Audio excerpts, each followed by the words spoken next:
사랑하는 성도 여러분 안녕하십니까? 2020년 7월 12일 주일 예배를 시작합니다. 언제나 그렇지만 말씀을 준비하며 정말 자격 없는 저를 많이 생각했습니다.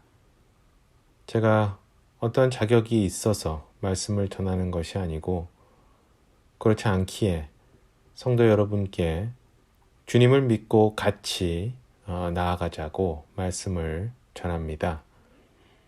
오늘은 여호수아 7장의 말씀을 갖고 무엇이 중요한가? 소재로는 죄의 해결이라는 제목으로 말씀을 전하도록 하겠습니다. 여러분 혹시 무엇인가 훔친 적이 있으신가요? 저는 기억나는 장면이 있습니다.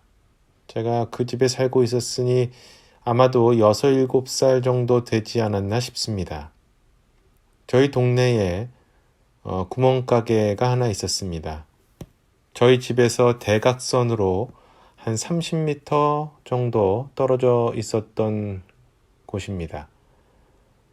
정말 적어도 매일 한 번은 갔었던 것 같습니다.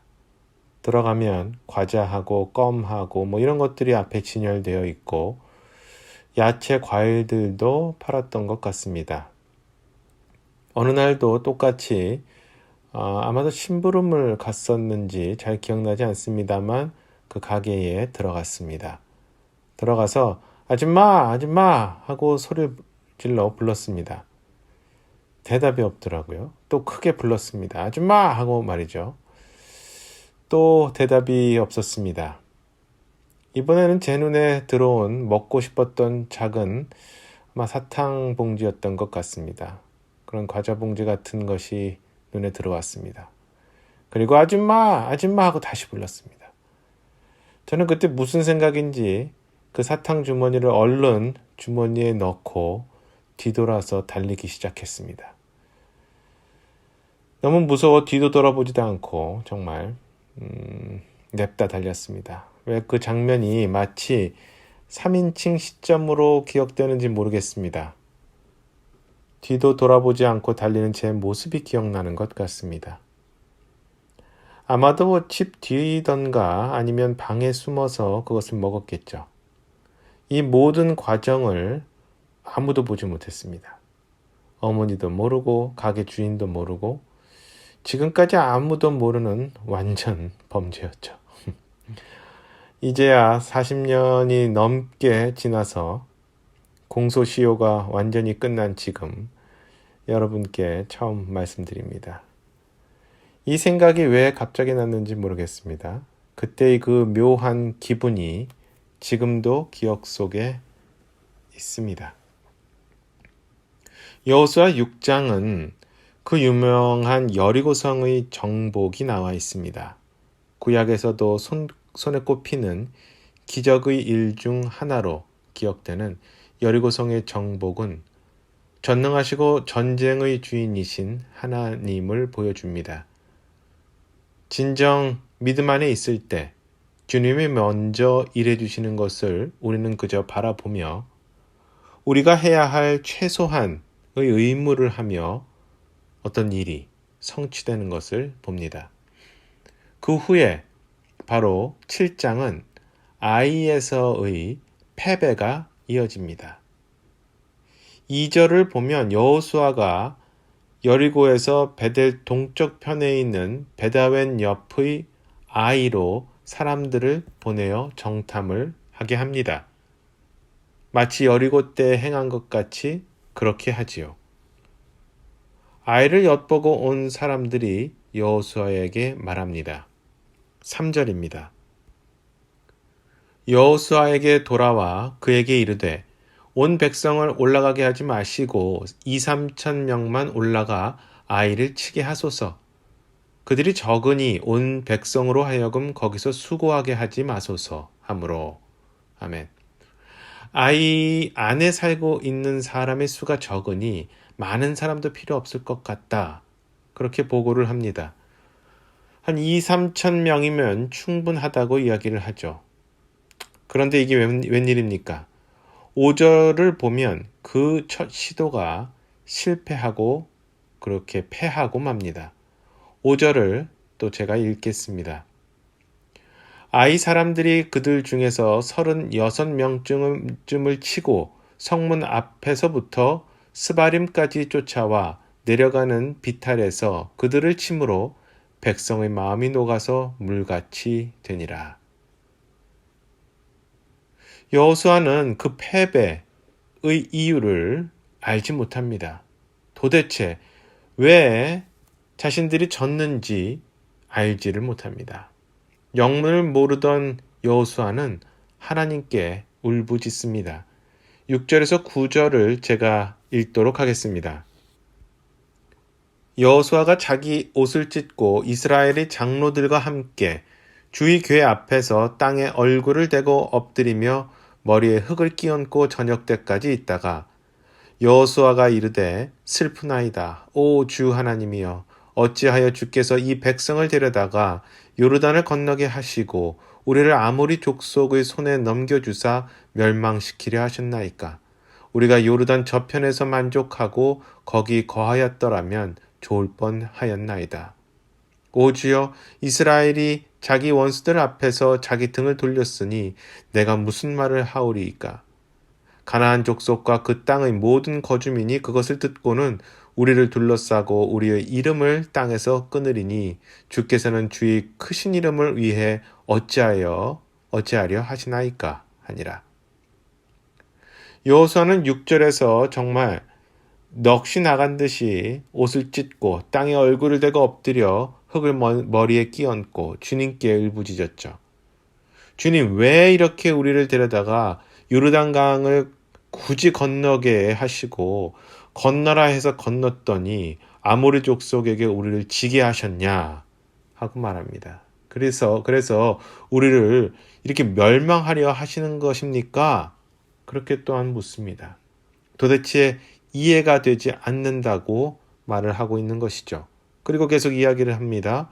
우리가 원수들에게 겁에 질린 채 등을 보이고 도망쳤으니 이 이야기는 그들에게 널리 알려져서 우리를 우습게 여기고 우리를 완전히 없애버릴 것입니다. 주님의 큰 이름을 걸고 우리가 나온 것을 그들이 아는데 이렇게 허망하게 우리가 지고 없어지면 주님의 이름이 무엇이 되겠습니까? 하고 여호수아는 말합니다. 여호수아는 정말 몰랐습니다. 우리는 하나님이 하라는 대로 다 했는데 결과가 이게 뭔가 하는 정말 의구심이 들었던 것 같습니다. 하라는 대로 했는데도 이렇게 패배를 안았으니 도대체 앞으로 무엇을 더 할 수 있단 말인가 하는 생각이 들었겠죠. 그런데 주님은 전혀 생각지도 않았던 패전의 이유를 이야기해 주십니다. 10절과 11절입니다.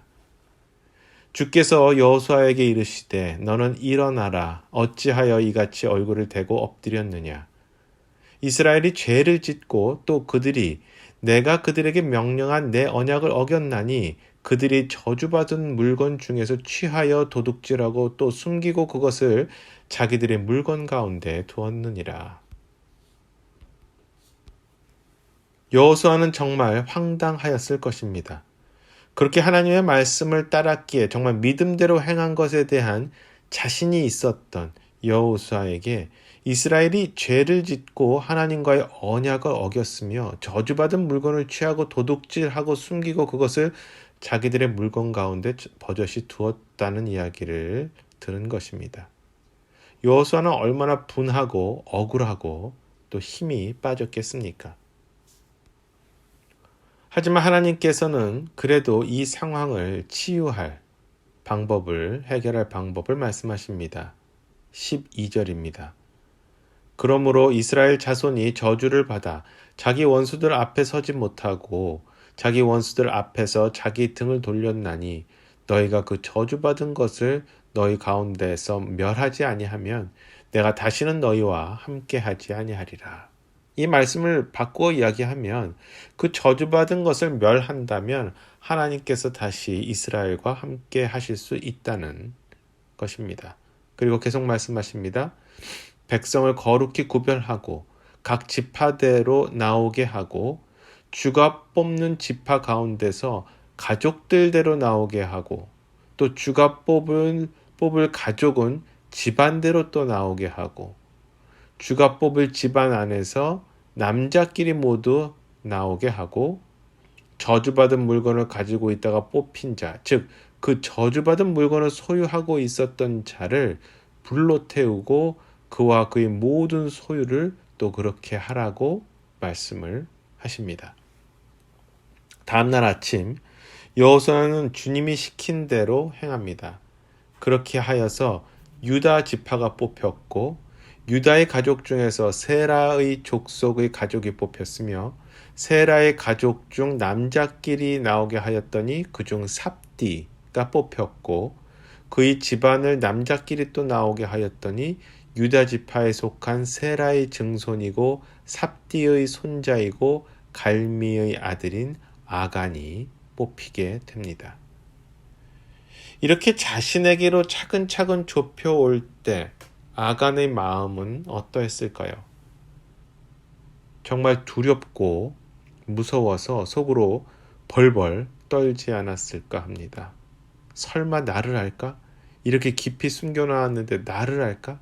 그러다가 점점 자신에게 가까이 오게 됨을 보면서 그 불안함이 극에 달했겠죠. 여호수아가 마지막에 남겨진 아간에게 이야기합니다. 19절입니다. 여호수아가 아간에게 이르되 내 아들아 원하노니 주 이스라엘의 하나님께 영광을 돌리고 그분께 자백하며 내가 행한 일을 이제 내게 고하라. 그 일을 내게 숨기지 말라 하며 아간은 대답합니다. 20절 21절입니다. 아간이 여호수아에게 응답하여 이르되 참으로 내가 주 이스라엘의 하나님께 죄를 지어 이렇게 행하였나이다. 내가 노력한 물건들 가운데서 바빌로니아에서 만든 좋은 옷과 은 200세겔과 50세겔 나가는 금덩이 하나를 보고 탐내어 그것들을 취하였나이다. 보소서 이제 그것들을 내 장막 한가운데 땅속에 감추었고 은은 그 밑에 있나이다 하니라. 여호수아가 사람들을 보내서 그 장막에서 숨겨져 있는 것들을 찾아서 갖고 와서 이스라엘 백성 앞에 그리고 주의 앞에 놓습니다. 여호수아와 온 이스라엘이 세라의 아들 아간을 붙잡고 은과 옷과 금덩이와 그의 아들 딸들과 소와 나귀와 양과 장막과 그에게 속한 모든 것을 데리고 아골 골짜기로 가서 그들을 모두 돌로 쳐서 죽이고 불로 태웁니다. 그리고 돌무더기를 쌓아 이 사건을 기억하게 합니다. 아간의 입장에서 보면 최악의 그리고 가장 처참한 마지막이 됩니다. 이렇게까지 하셔야 했나 하고 생각까지 하게 합니다. 정말 끔찍한 결말이었죠. 하지만 하나님은 이렇게까지 진노를 하셨습니다. 지금 우리가 이와 같은 율법의 시대에 살고 있지 않음에 진정 감사드립니다. 만약 우리의 죄를 그 율법에 비추어 우리가 감당해야 했다면 저도 벌써 돌에 맞았을 것입니다. 지금 우리가 은혜로 구원받고 은혜 안에 머물며 회개할 때 주님께서 용서해 주시는 그러한 시대에 살고 있음에 감사드립니다. 하여튼 우리는 여기서 우리가 죄를 짓는 과정을 적나라하게 보게 됩니다. 21절을 제가 다시 읽겠습니다. 내가 노력한 물건들 가운데서 바빌로니아에서 만든 좋은 옷과 은 200세겔과 50세겔 나가는 금덩이 하나를 보고 탐내어 그것들을 취하였나이다. 보소서 이제 그것들을 내 장막 가운데 땅 속에 감추었고 은은 그 밑에 있나이다 하니라. 아멘. 첫 번째 우리가 죄를 짓는 과정의 전제라고 할 수 있겠죠. 이것은 주님께서 하지 말라고 한 것을 하는 것이죠. 여호수아 6장 18절을 보면 제가 읽겠습니다. 너희는 반드시 저주받은 물건으로부터 너희 자신을 멀리하라. 너희가 저주받은 물건 중에서 취하여 너희 자신을 저주받게 하며 또 이스라엘 진영을 저주거리로 만들고 괴롭게 할까 염려하노라. 당연한 이야기지만 대부분의 죄는 우리가 사실 알면서도 짓습니다. 오늘 아간이 지은 죄는 이미 주님께서 금지하신 명령을 어긴 것이었습니다. 알았으면서도 아간은 죄를 지었습니다. 우리가 범죄를 할 때, 죄를 지을 때를 보면 우리는 그것이 주님 앞에서 죄임을 사실 알고 있을 때가 많이 있습니다. 두 번째, 죄를 짓는 과정을 보면 우리는 봅니다.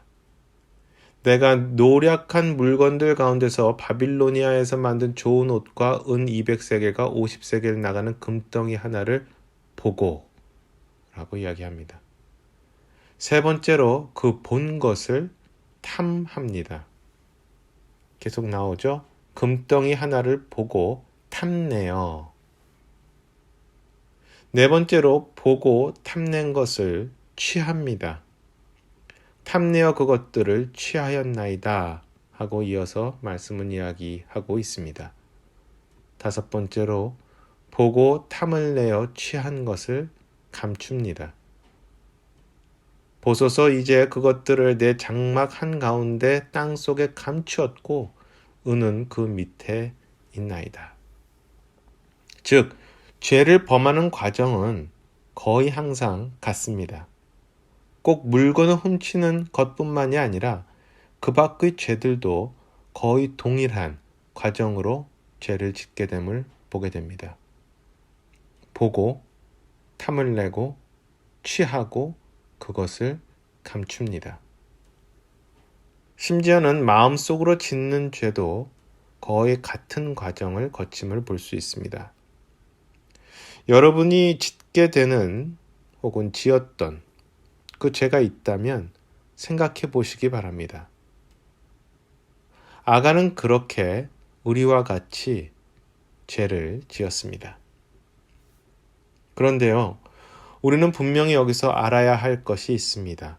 하나님께서는 우리의 불법에 대해 정말 강하게 경고를 하고 계신다는 것입니다. 사람들이 모여서 돌로 다른 사람을 죽이는 것은 사실상 굉장히 시각적인 효과가 큽니다. 상당한 경고입니다. 아이를 함락하는 것은 하나님 앞에서 옳은 것이고 그렇게 해야만 하는 하나님의 명령이었습니다. 그럼에도 불구하고 하나님께서는 그 일을 멈추게 하셨습니다. 패배를 시키면서까지 말이죠. 이스라엘 민족으로 하여금 당장 그곳을 함락하지 못하게, 성취하지 못하게 하셨습니다. 그 이유는 사실 간단합니다. 하나님이 보시기에 옳은 것을 하더라도 하나님께서 하라는 것을 그렇게 한다고 하더라도 주님과 나 사이가 깨끗지 않다면 그렇게 하는 일은 허사이고 주님께서 받지 않으신다라는 것입니다. 하나님의 입장에서는 주님과 나 사이의 죄라는 벽이 사라지는 것이 하나님이 시킨 일을 죄를 진 채로 행하는 것보다 월등히 더 중요하다는 것을 말씀하고 계십니다. 예수님께서도 이렇게 이야기하십니다. 마태복음 5장 23절 24절을 보시면 그러므로 내가 내 예물을 제단으로 가져오다가 너를 대적할 어떤 일이 내 형제에게 있음을 거기에서 기억하거든. 24절 내 예물을 거기에 제단 앞에 두고 내 길로 가서 맨 먼저 내 형제와 화해하고 그 뒤에 와서 내 예물을 드리라. 제단에 예물을 바치기 전에 주님 앞에서의 자신의 허물을 먼저 해결해야 한다는 것입니다. 사실 이러한 말씀은 우리가 예배를 드릴 때 또한 얼마나 우리가 신중한 마음으로 우리의 마음을 잘 살피고 나아와야 하는가를 말씀하고 있습니다. 일요일이기 때문에 일어나 예배를 드리러 오는 것이 아닙니다. 이제 우리가 예배에 각자의 가정에서 예배가 익숙해졌기 때문에 아침밥을 먹듯이 아무런 감흥 없이 그냥 앉아서 그냥 드리는 것이 아니라는 말씀이죠. 우리는 우리의 죄와 허물을 주님께 고백하고 회개하여 주님의 피를 통해 깨끗함을 입고 예배에 임해야 합니다. 주님은 우리가 죄를 지었을 때 어떻게 해야 하는지를 또한 친절히 이야기해 주십니다. 13절입니다. 일어나 백성을 거룩히 구별하고 이르기를 내일을 대비하여 너희 자신을 거룩히 구별하라. 주 이스라엘의 하나님께서 이같이 말씀하시되 오 이스라엘아 내 한가운데 저주받은 물건이 있나니 너희가 그 저주받은 물건을 너희 가운데서 제거하기 전에는 내가 내 원수들 앞에 서지 못하리라. 아멘. 죄를 지었을 때 어떻게 해야 할까요? 첫 번째, 일어나야 합니다. 앉아서 어떻게든 되겠지 하고 있으면 안 됩니다. 죄에 대해서 적극적인 나의 자세가 필요합니다. 나는 나의 죄를 보기 싫어하기 때문에 되도록이면 내 죄를 알든 모르든 의식적이든 무의식적이든 가리게 됩니다. 내 죄가 내 눈에 띄지 않게 하고 내 죄를 대수롭지 않게 여기려 하는 마음이 내 안에 있습니다. 그러나 우리는 적극적으로 죄에 대해서 행동해야 됩니다.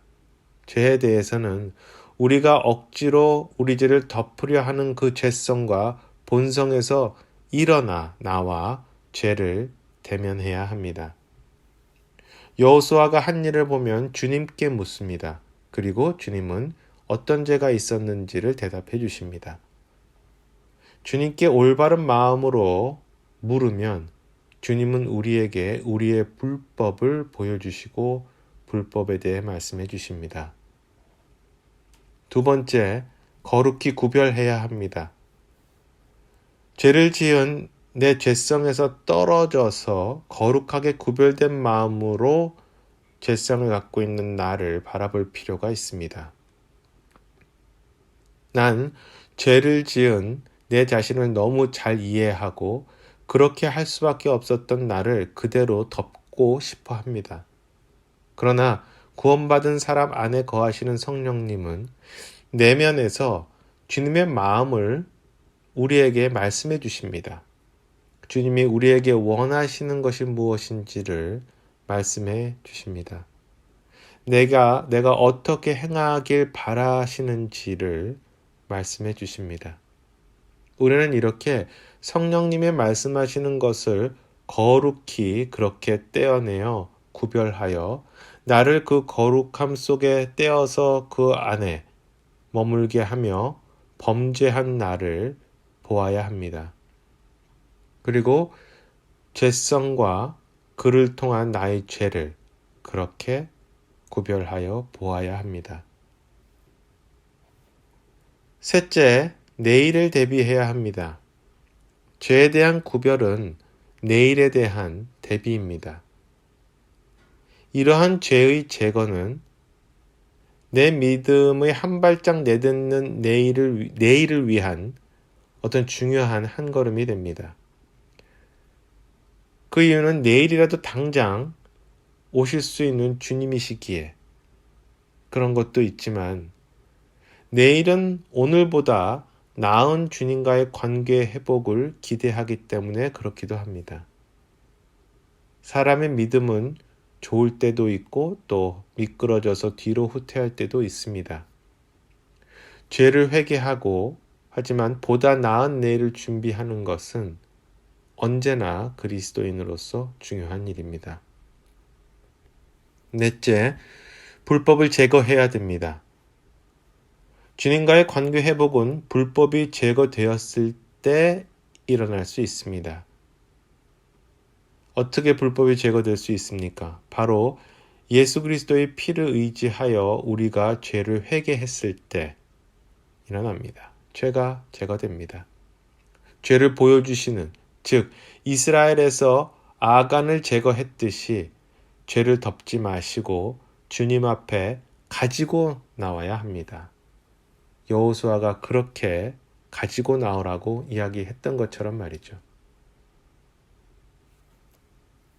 만약 이스라엘을 큰 하나의 개체라고 생각한다면 99가 잘했다 하더라도 1이 죄를 지었다면 그 일을 덮으시는 것이 아니고 하나님께서는 정말 적나라하게 드러내시고 그 죄를 완전히 도려내어 제거하시려 한다는 것을 우리는 보게 됩니다. 하나님은 그렇게 죄를 완전히 없애시기를 사실 원하십니다. 우리의 각 개인의 죄도 마찬가지죠. 주님은 우리의 죄를 완전히 제거하시기를 원하시고 그래야 주님은 올바른 관계를 우리와 함께 유지할 수 있으십니다. 주님께서 가장 싫어하는 것을 하나 뽑으라고 한다면 아마도 그것은 죄일 것입니다. 우리가 그 죄를 없앨 수 없기에 그 죄는 아간이 죽음으로써만 하나님께서 마음을 돌이키실 수 있었듯이 죽음으로밖에 그 죄를 대체할 수 없습니다. 그러기에 예수 그리스도께서 우리의 죄가 되시어 돌아가신 것이죠. 주님은 죄 자체에 대해서 결코 자비하지 않으십니다. 죄를 단번에 완전히 깨끗하게 할 수 있는 예수 그리스도의 길을 만드셨지만 그 예수 그리스도를 받아들이지 않아 죄를 갖고 있는 사람들에게 결코 자비를 베풀지 않으십니다. 이는 무서운 사실이요 또한 심각한 사실입니다. 미국의 영적 대각성 운동을 이끌었던 조나단 에드워드의 진노하시는 하나님의 손 안에 든 죄인이라는 설교는 굉장히 유명한 그러한 설교였습니다. 1741년에 행한 이 설교는 영어로 하면 Sinners in the Hands of an Angry God, 진노하신 하나님의 손 안에 든 죄인, 이 설교를 듣던 많은 사람들을 공포로 몰아넣었고 사람들을 완전히 뒤집어지게 하였으며 울부짖으며 회개하는 놀라운 역사를 이 설교를 통해서 하나님께서는 이루십니다. 그 설교의 일부를 말씀드립니다. 그들이 매 순간 지옥으로 떨어지지 않는 이유는 결코 하나님께서 그들에게 진노하시지 않기 때문이 아닙니다. 참으로 하나님은 지금 지옥에서 고통받는 자들보다 지구상에 있는 사람들에게 훨씬 더 분노하십니다. 참으로 하나님은 지옥에 있는 자들에게 보다 지금 이 자리에 편하게 앉아 있는 여러분들 중 많은 사람들에게 더 진노하십니다. 그러나 하나님께서 그들에게 손을 내밀어 잘라버리지 않으시는 이유는 그들의 악에 상관하지 않거나 증오하지 않으시기 때문이 아닙니다. 하나님의 진노는 그들을 향하여 타오르고 있습니다. 그들의 멸망은 임박해 있습니다. 구덩이는 준비되어 있고 불도 준비되어 있습니다. 용광로는 이미 뜨거워져 있습니다. 그들을 받아들일 모든 준비가 되어 있습니다. 이미 불길은 타오르고 있습니다. 번쩍이는 칼은 이미 그들 위에 들려져 있습니다. 그들의 밑에는 구덩이가 입을 벌리고 있습니다. 육신적인 사람은 지금 건강하다거나 사고의 위험이 없다거나 주위에 눈에 보이는 위험이 없다고 해서 안심할 수 없습니다.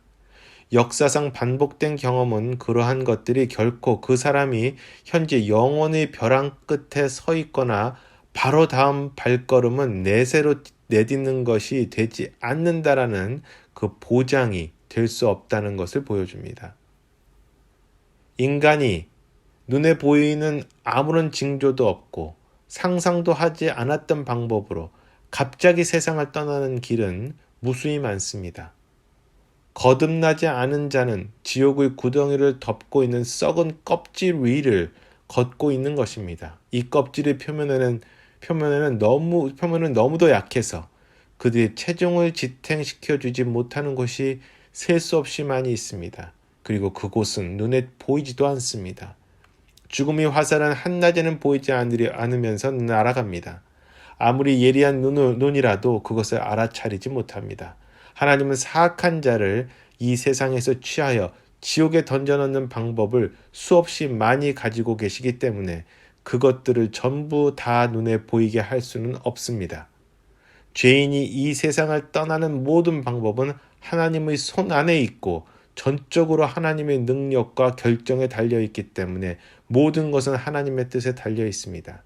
자연인의 진지한 추구에 대해 어떤 약속이 주어졌다고 상상하든지 자연인이 종교를 위해서 아무리 많은 수고를 해도 무슨 기도를 해도 그가 그리스도를 믿기 전에는 하나님은 단 한순간도 영원한 멸망에서 그를 보호해야 할 의무가 없으십니다.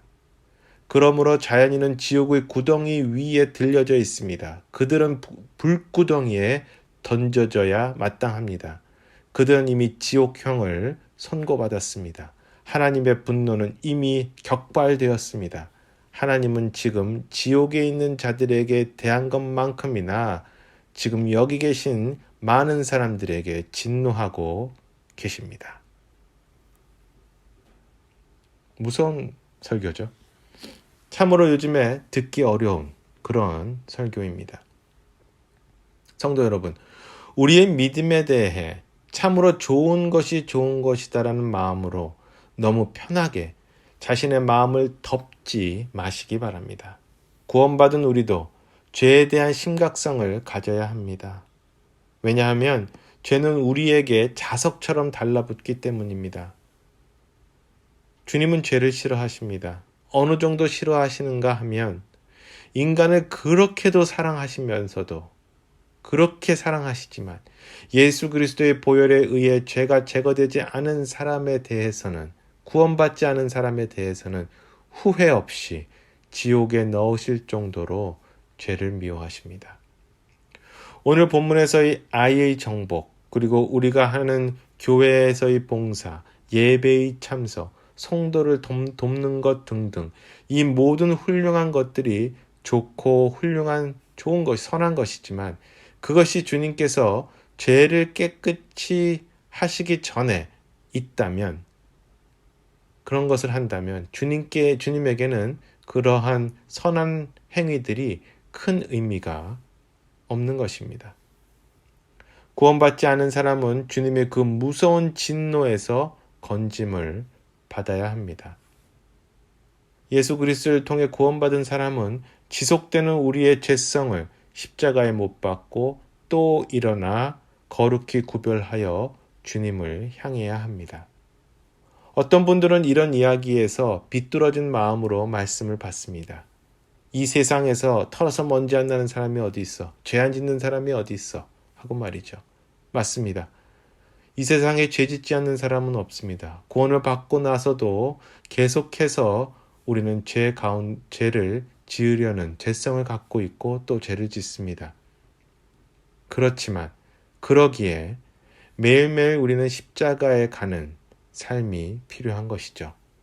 매일매일 주님께 간구하고 나의 죄를 드러내고 보여주시면 회개하고 주님의 관계가 회복되는 그러한 매일의 삶이 우리에겐 필요한 것입니다.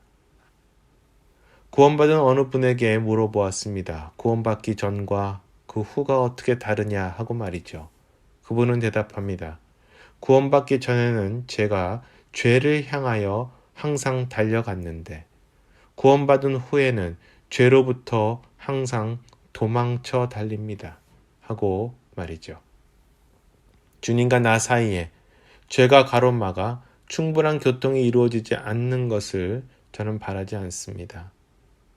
만약 여러분이 그러한 교통이, 주님과의 교통이 좀 어렵다고 느껴진다면 참 주님께 보여달라고 기도하셔야 됩니다. 나의 불법과 죄를 보여달라고 기도하셔야 됩니다. 제가 의식적이든 무의식적이든 덮고 있었던 죄를 보여달라고 기도하셔야 됩니다. 영적으로 깨어 있어서 주님과 나 사이에 있는 죄라는 장애물을 도려내어 주님의 죄로 씻는 그런 한 주가 되기를 소원합니다. 깨끗해진 상태로 주님을 진정 찬양하기 바랍니다. 기도하도록 하겠습니다. 하나님 아버지, 감사합니다. 예수 그리스도께서 저희를 위해 오셔서 저희를 대신하여 죽으시고 저희의 모든 죄값을 담당하심에, 그리고 그렇게 또한 부활하셔서 사망을 이기시고 승리하셨음에 다시 한번 감사를 올립니다. 구원받지 않은 자들은 주 예수 그리스도를 믿어 구원받을 수 있도록 그들의 마음을 열어주시고, 구원받은 성도들은 또한 매일매일 죄성과 싸워 우리 자신을 십자가에 못 박고 참 매일매일 죽는 삶을, 그리하여 또한 주님과 함께 살아나는 그러한 삶을 살 수 있도록 주님 인도해 주시옵소서. 아간이 죄를 지었던 그런 과정을 봅니다. 제가 혹시라도 그러한 과정 중에 있다면 참 마음을 돌리어 예수 그리스도를 바라보고 회개하여 주님 안에 거하는 그러한 저희가 되도록 인도해 주시옵소서. 감사드리고 우리 주 예수 그리스도의 이름으로 기도합니다. 아멘. 사랑하는 성도 여러분, 안녕하십니까? 2020년